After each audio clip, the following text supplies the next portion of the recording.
Bismillahirrahmanirrahim. Alhamdulillahirabbil alamin. Wassalatu wassalamu ala asyrafil anbiya wal mursalin Sayyidina Maulana Muhammadin wa ala alihi wa sahbihi ajma'in. Qala al-musannif al-imam Abu Hamid al-Ghazali rahimahullah wa nafa'ana bi ulumihi fid dharain. Hikayat dan berita mengenai salat orang-orang yang khusyuk radhiyallahu anhu.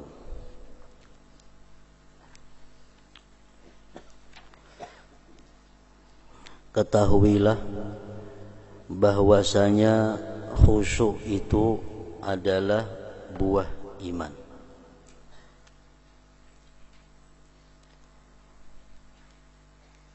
Dan pendapatan keyakinan. Makin kuat iman, makin khusyuk sembahyang seseorang. Makin tinggi nilai iman seseorang, maka makin bisa untuk khusyuk di dalam sembahyangnya.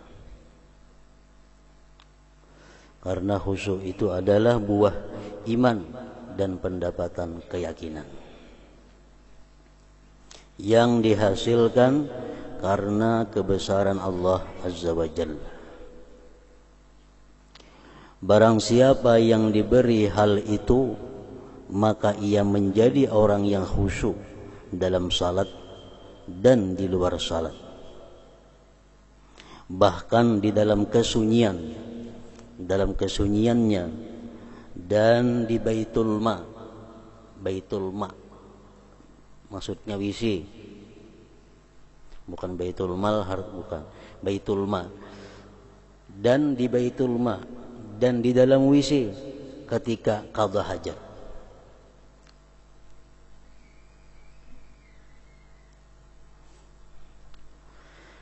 Sesungguhnya sesuatu yang menjadikan khusyuk adalah mengenal, mengetahui penglihatan Allah Ta'ala kepada hamba.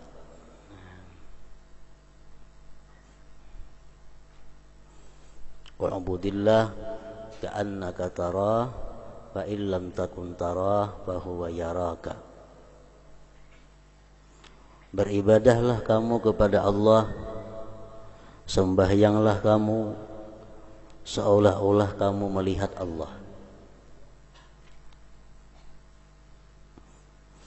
Apabila kita duduk di situ, kita duduk di makam wa'budillah ka'annaka tarah, maka itulah orang-orang yang merasakan kelezatan, merasakan kenikmatan yang luar biasa di dalam sembahyangnya. Wa'budillah ka'annaka tarah. Beribadah kamu kepada Allah, sembahyanglah kamu seolah-olah kamu itu melihat Allah. Orang yang melihat Allah itu dia merasakan satu kenikmatan yang luar biasa, mengalahkan seluruh kenikmatan-kenikmatan yang ada di dalam surga. Di dalam surga, di waktu orang-orang surga asik dengan makanannya, ada yang asik dengan minumnya, ada yang asik dengan perempuan-perempuannya, dengan pasangan-pasangannya. Begitu ada pengumuman bahwa Allah bertajalli, siapa hendak melihat Allah sekarang kesempatannya. Seluruh orang-orang surga yang sedang asik itu meninggalkan keasikannya, mereka berebut untuk menuju melihat Allah Subhanahu wa Ta'ala. Karena pada melihat Allah itu didapat satu kenikmatan yang lebih daripada kenikmatan lainnya. Nah, jadi hubungannya dengan sembahyang ini adalah u'budillah ka'annaka tarah. Engkau beribadah seolah-olah melihat Allah. Kita sembahyang, kita melihat Allah. Maka sembahyang kita akan menjadi nikmat, sembahyang kita akan menjadi satu kelezatan. Kalau kita kada mampu duduk di makam itu, kita ambil makam yang kedua. Fa illam takun tarah fa huwa yarak. Bila kamu tidak mampu melihat Allah, maka ambil yang kedua, yaitu Allah selalu melihat kamu. Allah selalu mengawasi kamu. Bila kita merasa bahwa sembahyang kita ini diawasi oleh Allah, kita merasa bahwa sembahyang kita diperhatikan oleh Allah, baik anggota zahir maupun hati kita ditilik oleh Allah, tentu kita akan tertuju kepada Allah. Khusyuk itu adalah mengenal, mengetahui penglihatan Allah Ta'ala kepada hambanya, mengetahui kebesarannya, dan mengetahui kelalaian hamba. Dari pengetahuan-pengetahuan ini lahirlah khusyuk. Dan tidaklah khusus dengan salat. Di luar sembahyang pun, dalam kehidupan sehari-hari, orang yang mengimani, meyakini bahwa Allah itu selalu melihat dia, Allah selalu mengawasi dia, walaupun dia di luar salat, dia akan khusyuk. Dia akan tunduk, dia akan malu kepada Allah. Kalau dia meyakini bahwa Allah selalu melihat dia.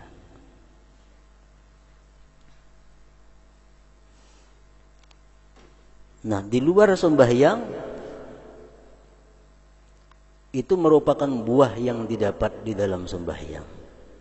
Orang yang dalam sembahyangnya khusyuk itu akan bisa mempengaruhi akhlak, budi pekerti, tingkah laku di luar sembahyang. Dari sembahyang yang khusyuk itulah akhlak seseorang menjadi baik, perilaku seseorang menjadi terpuji, karena pengaruh bawaan daripada khusyuk di dalam sembahyang tadi, khusyuk di dalam salat tadi. Di luar sembahyang, kalau kita kada bisa musyahadah kepada Allah, karena kita belum mampu duduk di makam itu, di pasar, di rumah, dimanapun kita berada, kalau kita belum bisa musyahadah kepada Allah, belum bisa menyaksikan Allah ketika kita melihat sesuatu, belum mampu di situ, kita ambil yang kedua, kita dilihat Allah. Nah, ini makamnya orang-orang salikin, makam orang-orang yang menjalani jalan Allah. Kalau orang yang sudah wasilin, yang sudah sampai ilmunya kepada ma'rifatullah, dia bukan hanya dilihat Allah, tapi dia merasa menyaksikan Allah. Itu makam yang tinggi. Dia melihat sesuatu, dia melihat bahwa itu adalah fi'ilnya Allah. Dia melihat sesuatu apapun, maka yang dalam hatinya terlintas adalah itu fi'il perbuatan Allah. Nah, itu makam yang tinggi. Kalau kita kaum macam itu luar biasa. Kalau kita kadakawa duduk di makam itu, kita ambil makam yang di bawah, yaitu apa? Merasa, meyakini, mengimani bahwa gerak-gerik kita ini ditilik oleh Allah. Tutur kata kita diperhatikan Allah, pandangan kita dilihat Allah, pendengaran kita diawasi Allah, tangan kita diawasi oleh Allah. Nah, itu kedudukan yang kedua. Itu pun kita selamat kalau duduk di situ berandak. Biasanya bila sudah mantap di sini hanya bisa melakukan musyahadah itu. Syekh Abdul Wahab Asy-Sya'rani di dalam manaqib beliau disebutkan bahwa beliau itu kadang mau duduk bahunjur. Duduk bahunjur. Kayak apa aja panatnya, paling kadang mau berdiri. Kalau bahunjur kadang mau. Kenapa ditanya beliau, kenapa pian duduk kadang mau bahunjur? Beliau menjawab, aku malu karena aku dilihat Allah tidak baik seperti itu. Satu keyakinan yang luar biasa bahwa duduk bahunjur itu kada pantas, kada cucuk berada di hadapan Allah Subhanahu wa ta'ala. Orang yang selalu diawasi oleh Allah, ya macam itu kelakuannya, macam itu akhlaknya. Tutur katanya terukur, pandangannya terukur, langkah batisnya terukur. Bila sesuai dengan yang melihati, digawe. Bila anggaran nang malihati ini kada katuju mundur. Nah, macam itu di luar sembahyang sama dengan dalam sembahyang. Bila dalam sembahyang kita meyakini itu apik tuh sembahyangnya, bacaannya apik, gerak-geriknya apik. Kenapa? Karena dinilai, diyuri oleh Allah Subhanahu wa taala, dipintan oleh Allah. Qari itu lawan membaca Quran di panggung lawan di rumah lain. Kalau di panggung qari-qariah itu jalannya aja batur, hendak menuju tempat pembacaan Quran itu nah jalannya betiti. Kenapa? Ada yang menilai, ada spesial yuri adab, kayak apa jalannya, kayak apa duduknya, kayak apa cara membuka Qur'annya. Pasti apik si kari ini nih. Kenapa? Ada yuri yang menilainya. Tapi kalau di rumah nyaka tidak yuri lagi, si kari ini bebarang aja mengaji, bahunjur ke berabah ke apakah. Kenapa? Karena merasa yurinya kada ada lagi. Nah, bila kita jadikan yuri itu adalah Allah Subhanahu wa taala, kita baca Quran di panggung macam dinilai orang, nah itu yang dikehendaki oleh agama. Ihsan, ngarannya maqamul ihsan. Oleh karena itu diriwayatkan dari sebagian mereka orang-orang saleh, orang-orang yang khasyi'in, bahwasanya ia tidak mau mengangkat kepalanya ke langit 40 tahun karena malu kepada Allah yang maha suci dan khusyuk kepadanya. Ada orang dahulu, orang-orang aulia Allah kada mau cangang ke atas langit selama 40 tahun. Kada mau mengangkatkan kepala cangang ke langit. Kenapa? Karena takut, karena beradab, karena dia selalu diawasi gerak-geriknya oleh Allah Subhanahu wa taala.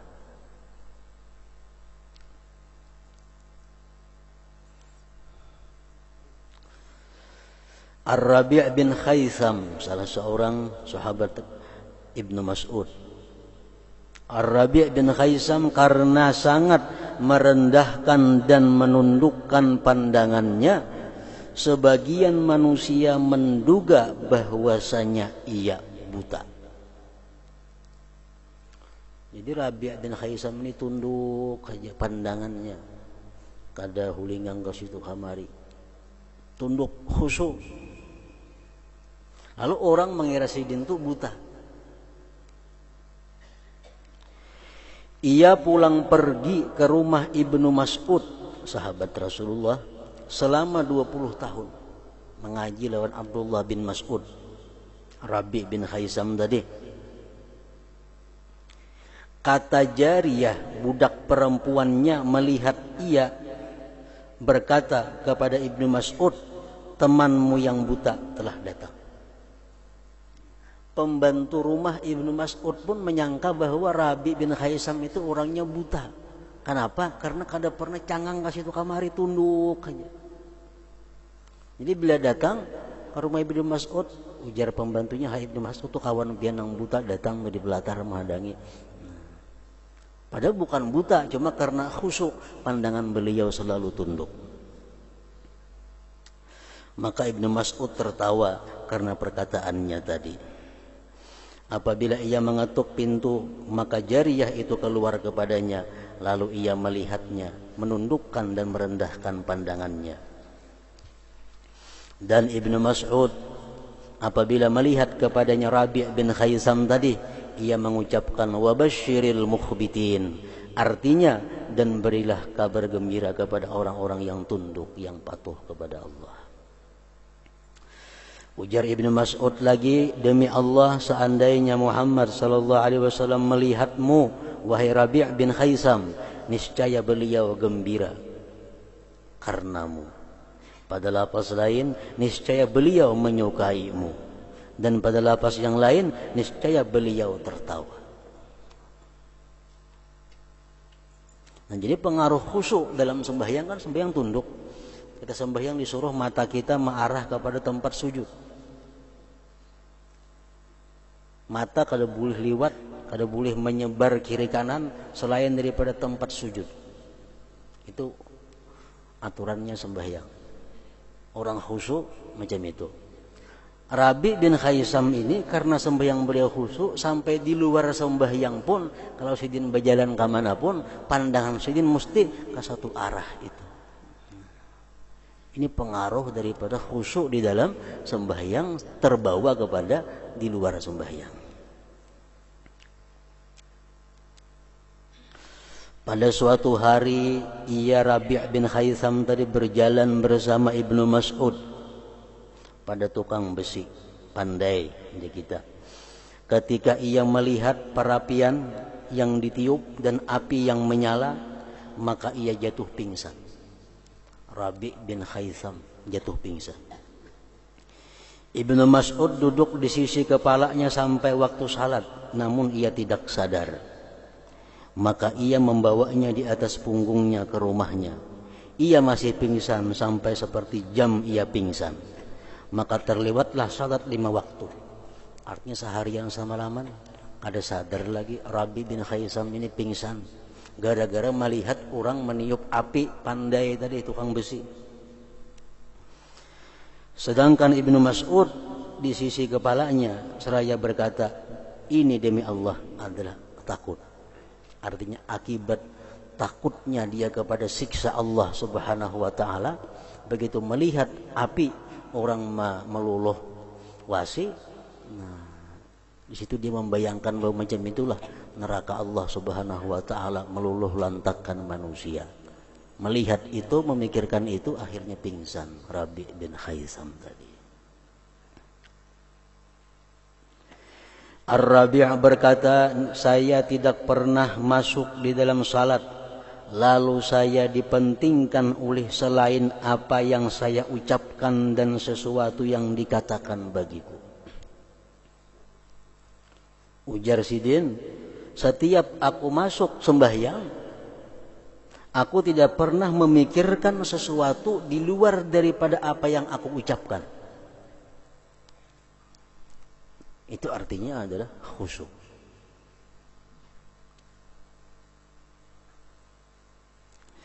Amir bin Abdullah termasuk golongan orang-orang yang khusyuk salatnya.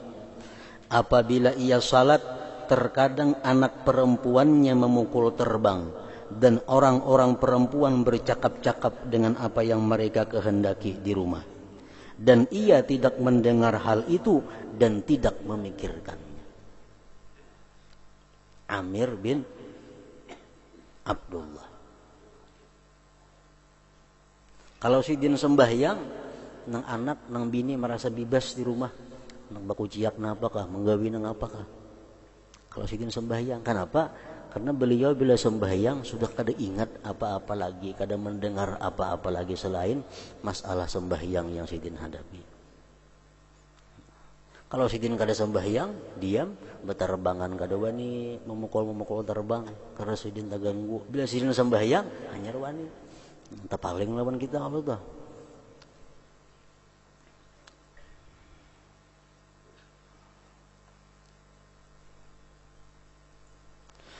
Pada suatu hari dikatakan kepadanya Amir bin Abdullah, apakah nafsumu berbicara kepadamu dengan sesuatu di dalam salat?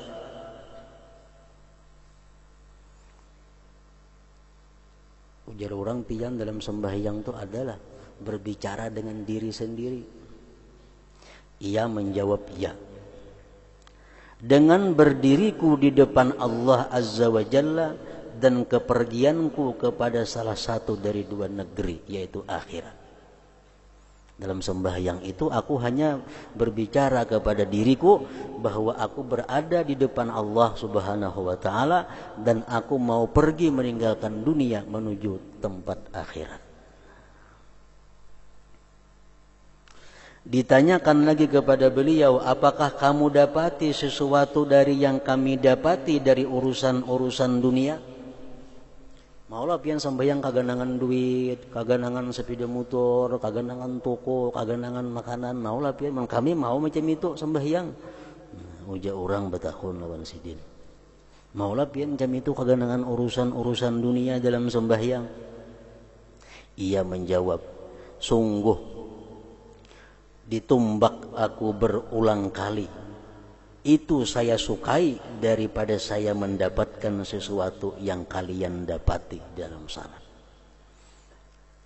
Mun aku tegisin sambahyang sampai tak pikirakan dunia aku hakun ditumbak kurang berulang kali ketimbang aku sembahyangku memikirkan dunia.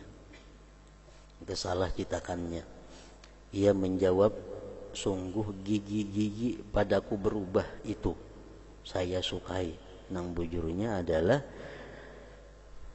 sungguh ditumbak aku berulang kali itu saya sukai daripada saya mendapatkan sesuatu yang kalian dapati di dalam salat. Dan ia berkata, seandainya terbuka tutupan maka saya tidaklah bertambah yakin. Jasidin, andai kata hijab Allah itu dibuka, kada menambah keyakinanku. Kenapa? Karena sudah yakin berdahulu. Sudah yakin. Itu salah seorang aulia Allah namanya Amir bin Abdullah tadi. Muslim bin Yasar, salah seorang aulia Allah juga, itu sebagian dari mereka. Dan telah kami nukil bahwasanya ia tidak merasa runtuhnya tiang di masjid di mana ia sedang dalam salat. Beliau salat di suatu masjid, masjidnya runtuh. Orang abut, sini sembahyang terus. Tong sambahyang hanya padahal orang tuh masjid rubuh bian tahulah kada tahu daripada hanyutnya di dalam sembahyang itu.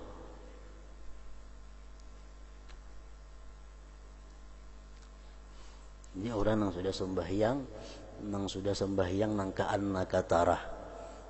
Orang yang sudah sembahyang di mana menemukan satu kenikmatan, kelezatan berjumpa Allah yang lupa dengan sekelilingnya. Ya macam tadi, tihang rubuh pada tahu.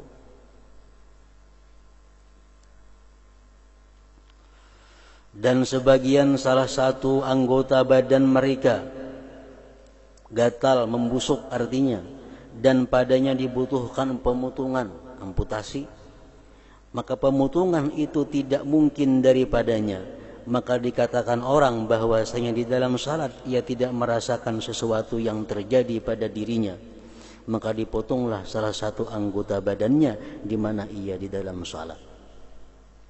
Orang ini karena penyakit itu kada mau hampir mesti dipotong. Misal tangan, tatak tangannya. Jasidin gua nama natak tanganku parahatan aku sembahyang. Jangan kau kada sembahyang, karena bila parahatan aku sembahyang, aku kada merasa lagi yang menatak tanganku itu. Nah, ini perhatian sembahyang dipotong tangan sidin untuk menghilangkan penyakit yang membusuk tadi.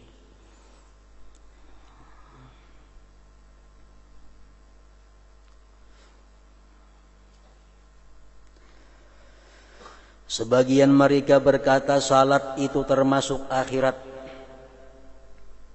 Sembahyang termasuk bagian akhirat. Apabila kamu telah masuk padanya salat, maka kamu keluar dari dunia. Maksudnya hati kita, pemikiran kita di dalam salat itu mesti keluar daripada pemikiran-pemikiran dunia. Dan ditanyakan kepada yang lain, apakah nafsumu membicarakan sesuatu dari dunia dalam salat? Lalu ia menjawab tidak, baik dalam salat dan lainnya. Sebagian mereka ditanya, adakah kamu mengingat sesuatu di dalam salat? Maka ia menjawab, apakah ada sesuatu yang lebih saya sukai daripada salat, lalu saya mengingat pada waktu salat? Kalau kita mengatakan, kita menganggap bahwa sembahyang itu yang paling kita sukai, sembahyang itu paling lezat bagi kita, tentu kita kada akan ingat lagi yang lainnya. Orang yang sekian lama kada bertemu dengan orang yang dikasihinya. Begitu dia bertemu, dia akan lupa dengan segala sesuatu yang ada di sekitarnya. Nah macam itu artinya orang ini sembahyang itu merupakan kesukaannya. Sembahyang merupakan kelezatannya. Kalau dia sembahyang kadang mungkin lagi mengingat yang lain-lainnya. Nah, bila sembahyang ini hanya merasa bahwa perintah Allah, bila sembahyang ini merasa merupakan sesuatu keterpaksaan karena takutan lawan ancaman Allah, sembahyang pasti ingat yang lain-lainnya. Kenapa? Karena sembahyang bukan dianggap sesuatu yang menyenangkan. Sembahyang bukan dianggap sesuatu kelezatan. Otomatis yang lain-lainnya timbulan di dalam hati kita.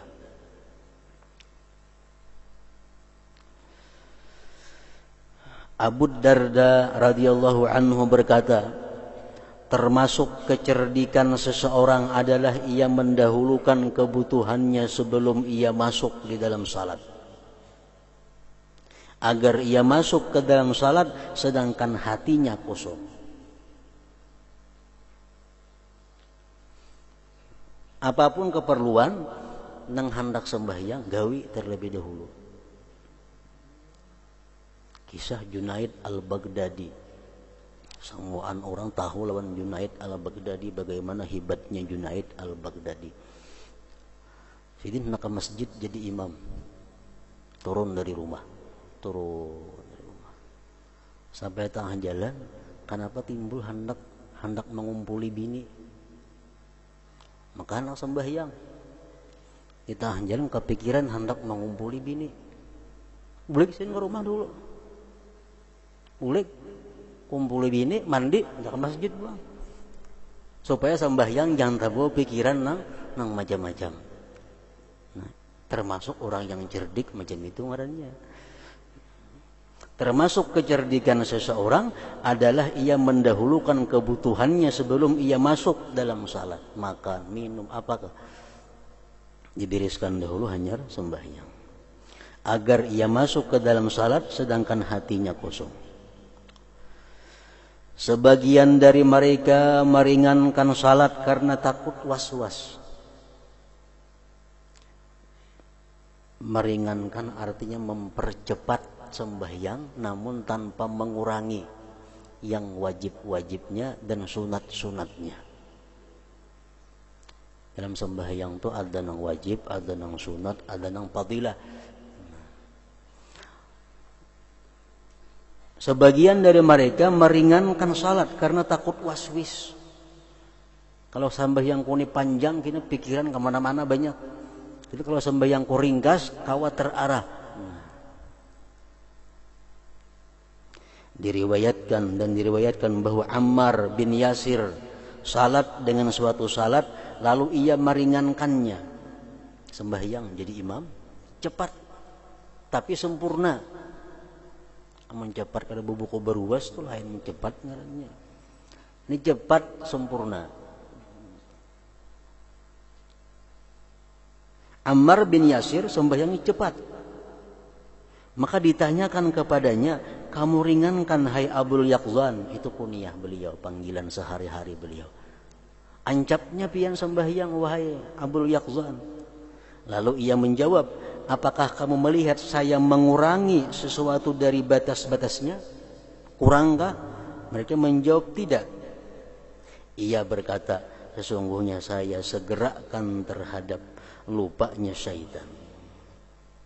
Karena Rasulullah SAW bersabda, innal abda la yusalli salata la yuktabu lahu nisfuha wala thuluthuha wala rubu'uha wala khumusuha wala sudusuha wala ushruha wa kana yaqul innama yuktabu lil abdi min salatihi ma aqala minha.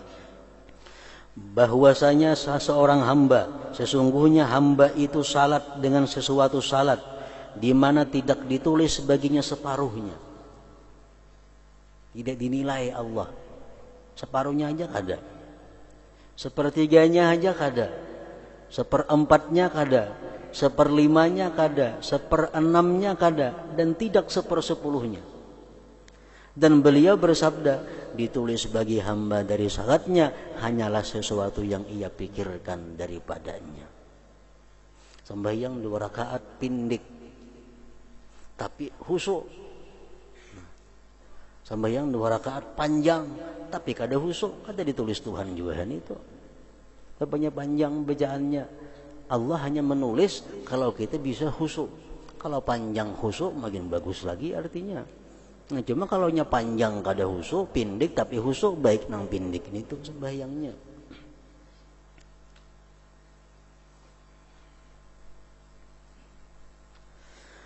Dan dikatakan bahwa Talha, Az-Zubair dan sekelompok sahabat radhiyallahu anhum adalah orang yang paling ringan salatnya. Ringkas artinya. Dan mereka mengatakan kami mensegerakannya karena was-was syaitan. Bila panjang timbulan macam-macam di dalam hati, kena geritik-geritik napa-napakah keingatannya. Dan diriwayatkan bahwasanya Umar ibn Khattab radhiyallahu anhu berkata, ia di atas mimbar, sesungguhnya seseorang kedua pipinya beruban, jabisnya sudah beruban, sudah tua artinya dalam Islam, sedangkan ia tidak menyempurnakan salat karena Allah Ta'ala. Ditanyakan bagaimana hal itu, beliau menjawab, la yutimmu khusyu'aha wa tawadhu'aha wa akbalahu 'ala Allah azza wa jalla biha. Artinya ia tidak menyempurnakan khusyuknya, perendahan dirinya dan dalam menghadapnya kepada Allah azza wa jalla. Padahal orang ini sudah lama masuk Islam, sudah tua di dalam Islam, tapi belum bisa sembahyang khusyuk dan tawadhu kepada Allah Subhanahu wa taala.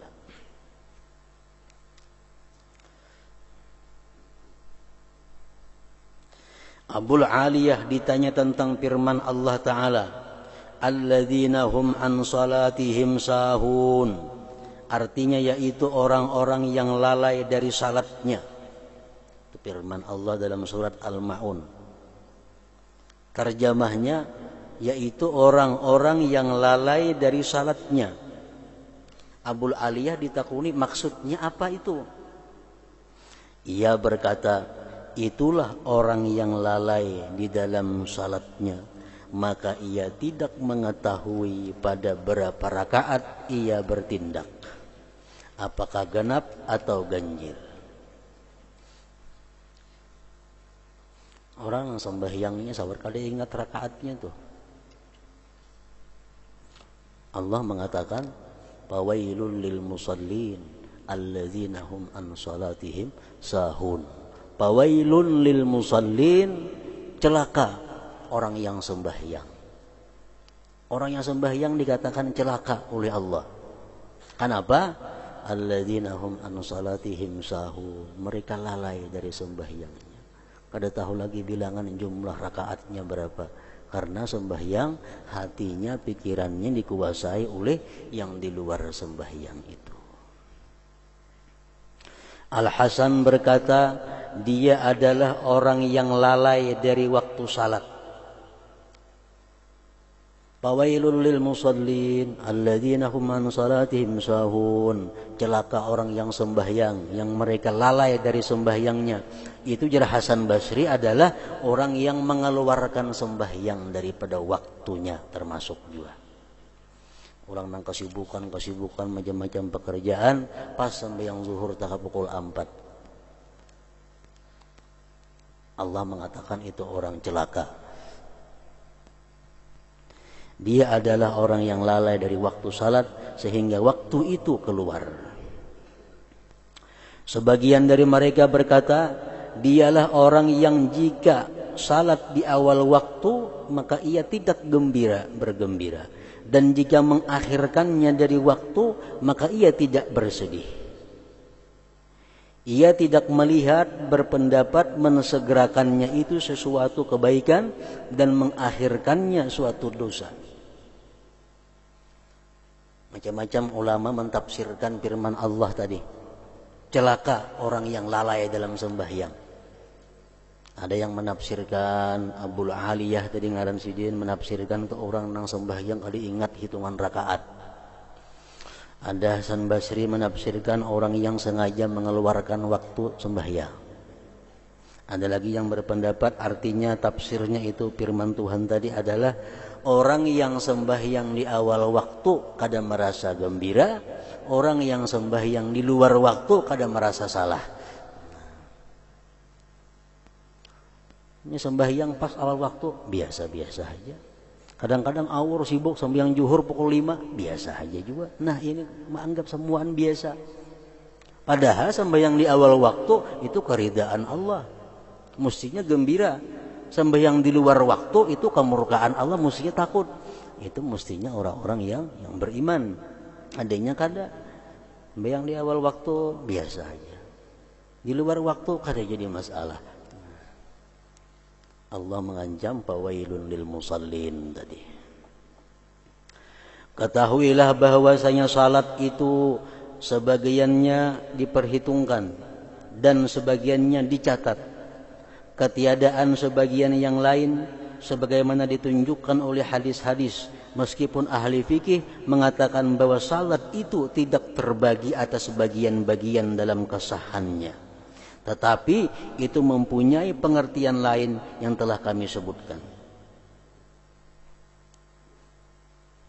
Kalau hukum fikih sembahyang itu bila sah ya sah sudah. Habis ya, kada terbagi-bagi lagi bila satu sah sudah ngarannya. Nah kalau ulama tasawuf setiap yang sah itu kada tentu baik lagi. Ada yang khusuknya sepertiga, ada yang seperapat, ada yang seperlima. Nah. Tetapi itu mempunyai pengertian lain yang telah kami sebutkan. Makna ini ditunjukkan oleh hadis-hadis karena mendatang hadis penambalan kekurangan-kekurangan fardu dengan sunat-sunat. Sembahyang sunat, rawatib, qabliyah, ba'diyah contohnya. Itu menambali kekurangan nang fardu. Bukan nang fardu kada digawi ni tu kau menambali kada kawa. Misalnya sembahyang zuhur kada digawi, diganti lawan sunat kawalah kada kawa. Nah, maksudnya sembahyang sunat itu bisa menambali nang fardu kekhusyuannya. Sembahyang zuhur misalnya kita khusyuk cuma 2 rakaatnya los. Nah, karena qabliyah zuhur 4 rakaat kita dapat khusyuk 1 rakaat. Nah, menambal kepada nang fardu tadi. Karena ba'diyah zuhur pula 4 rakaat dapat khusyuk 1 rakaat, menambal kepada nang zuhur 4. Akhirnya sempurna menjadi 4 rakaat baik, 4 rakaat khusyuk. Jadi maksudnya bahwa sembahyang sunat itu menambal kekurangan sembahyang fardu,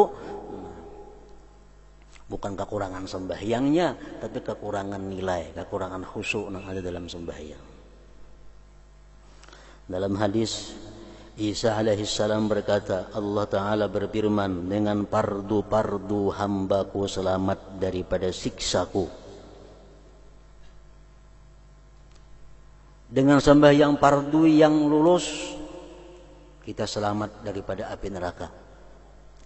Dan dengan sunat-sunat hambaku mendekatkan diri kepadaku. Sembahyang fardu kita beres, kita selamat. Ditambah dengan sunat, kita menjadi dekat dengan Allah. Menjadi orang yang dicintai oleh Allah Subhanahu wa Ta'ala.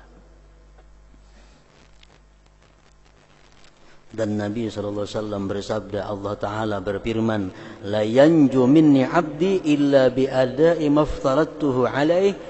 Artinya tidaklah hambaku selamat dari siksaku melainkan dengan menunaikan apa yang aku fardukan kepadanya. Yang utama kita gawe itu keparduan. Jangan sembahyang sunat kalau keparduan masih ada. Jangan hendak bersedekah sunat kalau hutang orang masih banyak di situ kamari. Jangan hendak puasa sunat kalau hutang Ramadan masih ada. Kenapa? Karena Allah mengatakan bahwa hambaku itu kada akan selamat kecuali dia menunaikan keparduan-keparduannya. Dan diriwayatkan bahwasanya Nabi SAW صلى صلاة فترك من قراءتها آية فلما انفتل قال ماذا قرأت فسكت القوم فسأل أبي بن كعب رضي الله عنه فقال قرأت سورة كذا وتركت آية كذا فما ندري أنسخت أم رفعت فقال أنت لها يا أبي ثم أقبل على الآخرين فقال ما بال أقوام يحضرون صلاتهم ويتمون صفوفهم ونبيهم بين أيديهم لا يدرون ما يتلو عليهم من كتاب ربهم ألا إن بني إسرائيل كذا فعلوا فأوحى الله عز وجل إلى نبيهم أن كل قوم تحضروني أبدانكم وتعطوني ألسنتكم وتغيبون عني بقلوبكم باطل ما تذهبون إليه. Artinya beliau Rasulullah sallallahu alaihi wasallam salat dengan suatu salat. Nabi jadi imam, Rasulullah jadi imam, sahabat-sahabat di belakang. Ia meninggalkan satu ayat dari bacaannya. Nabi kita membaca sebuah surah dalam Al-Quran, lalu satu ayat silin tertinggal. Ketika beliau berpaling tuntung sembahyang, artinya beliau bersabda, apakah yang saya baca? Jar Nabi lawan sahabat, aku tadi membaca surah napa sembahyang tadi. Maka diam oleh kau, maka dinang nyahutnya. Ya Nabi, aku tadi membaca surah napa sembahyang tadi, surah apa yang aku baca? Kadang jawabnya, berarti kan mendengarnya. Lalu beliau bertanya kepada Ubay bin Ka'ab, wahai Ubay, aku tadi membaca surat napa? Maka ia menjawab, engkau membaca surat ini dan engkau tinggalkan ayat ini, dan kami tidak tahu apakah ayat itu dinasakh atau diangkat. Hanya Ubay sayangnya engkau menjawab, yang lain kadang kau menjawabnya. Engkau tadi wahai Rasulullah membaca surat ini dan tak tinggal ada satu ayat. Cuma apakah tak tinggal, apakah memang itu dihapus ayatnya, kami tidak tahu. Beliau bersabda, kamu bagiannya hai Ubay. Ikam bujur Ubay, artinya jar Nabi. Kemudian beliau menghadap kepada orang-orang yang lain dan bersabda Nabi kita, ujar Nabi kita, bagaimanakah keadaan kaum yang menghadiri salat mereka dan menyempurnakan saf-saf mereka, sedangkan Nabi mereka di hadapan mereka, mereka tidak mengetahui apa yang Nabi baca dari kitab Tuhan mereka. Ketahuilah bahwasanya Bani Israel melakukan demikian itu. Maka Allah Azza wa Jalla mewahyukan kepada Nabi mereka bahwa katakanlah kepada kaummu, kalian menghadirkan badan-badan kalian dan kalian berikan kepadaku lidah kalian, namun kalian gaib daripadaku dengan hati kalian. Batal apa yang menjadi pendapat kalian itu. Artinya sembahyang kalian itu ada artinya di sisi Allah Subhanahu wa Ta'ala. Nah makanya makmum itu disuruh mendengarkan bacaan imam. Makmum kada boleh membaca surah, disuruh mendengarkan bacaan imam kalau mendengar. Oh jadi tahu imam ini membaca surat ini. Jadi imam membaca surat yang sidin baca, kita makmum, kita nang mengerti umpamanya maksudnya. Nah kita paham apa yang dibaca oleh imam itu. Ini adalah menunjukkan bahwa mendengarkan apa yang dibaca imam dan memahaminya adalah gantian dari membaca surat itu sendiri. Yang sembahyang sorangan kita membaca Fatihah lawan qul ya ayyuhal kafirun. Kalau sembahyang berjamaah maghrib kita Fatihah aja. Kenapa kita kadang membaca qul ya? Cukup kita mendengar bacaan imam. Cukup mendengar bacaan imam.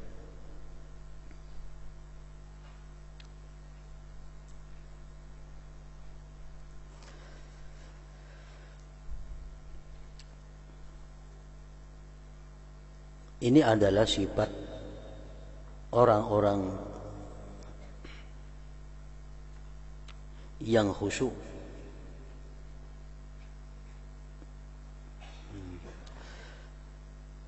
Adalah gantian dari membaca surat itu sendiri. Andai kata kita sembahyang, Kita sembahyang Allahu Akbar, jadi makmum di belakang. Awal kita membaca wajjahtu wajhiya lilladzi fataras samawati wal arda. Kita baca wajjahtu. Imam mulai Bismillahirrahmanirrahim. Hampir membaca wajjahtu, dengarkan bacaan imam.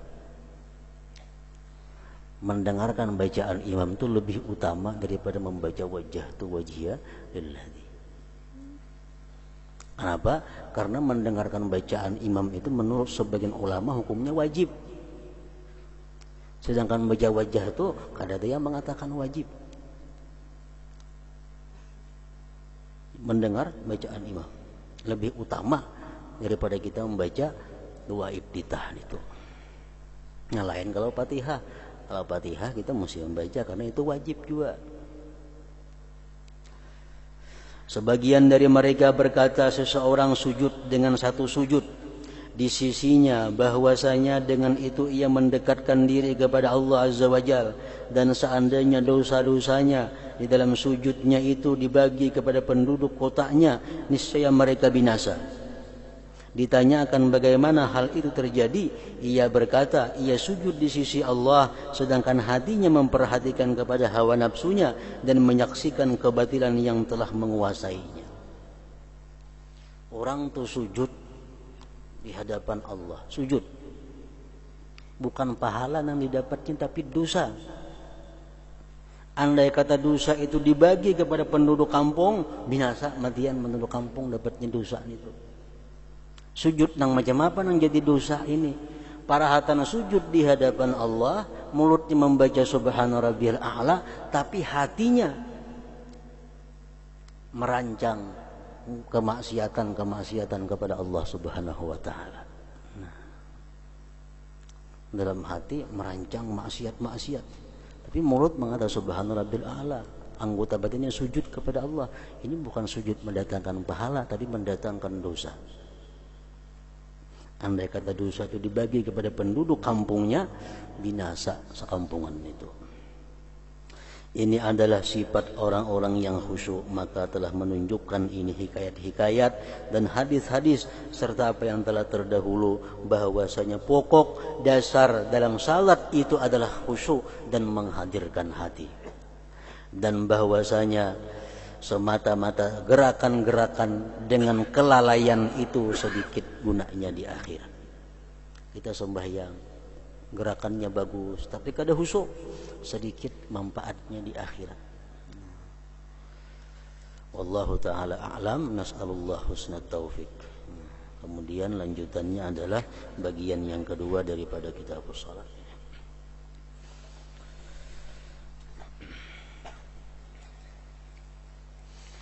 Dalam dzikri fa'alam annahu la ilaha illallah Muhammadur Rasulullah, la ilaha illallah Muhammadur Rasulullah, la ilaha illallah Muhammadur Rasulullah, la ilaha illallah, la ilaha illallah, la ilaha illallah, la ilaha illallah, la ilaha illallah. Allahu Allah, Allahu Allah, Allahu Allah, Allahu Allah, Allahu Allah, Allahu Allah, Allahu Allah, Allahu Allah, Allahu Allah, Allahu Allah, Allahu Allah, Allahu Allah, la ilaha illallah Muhammadur Rasulullah, la ilaha illallah Muhammadur Rasulullah, la ilaha illallah Muhammadur Rasulullah, la ilaha illallah. Al-Fatihah ila hadratin Nabi wa alihi wasallam. Iyyaka na'budu wa iyyaka nasta'in. فيا يخرجون منه شفاعة صلوا عليه وسلموا تسليما